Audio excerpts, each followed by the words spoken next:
El restaurant gironí del celler de Can Roca està en totes les travesses per ocupar el número 1 de la llista dels millors restaurants del món que cada any atorga la prestigiosa revista britànica Restaurant. En aquests moments el celler és el número 2, només superat segons la publicació pel nom del danès René Redzepi.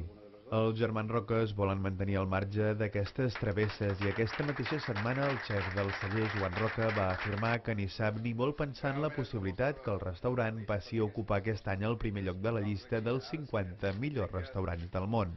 Així va dir-ho després de recollir en nom seu i dels seus germans Josep i Jordi el premi al millor restaurant d'Espanya atorgat pels lectors de la revista Gourmets amb motiu del seu 35è aniversari. Pel germà gran del Roca és difícil valorar de manera objectiva un restaurant i va recordar que aquest tipus de llistes són com una muntanya russa en el qual un any s'està en el número 2 i el següent en el 25.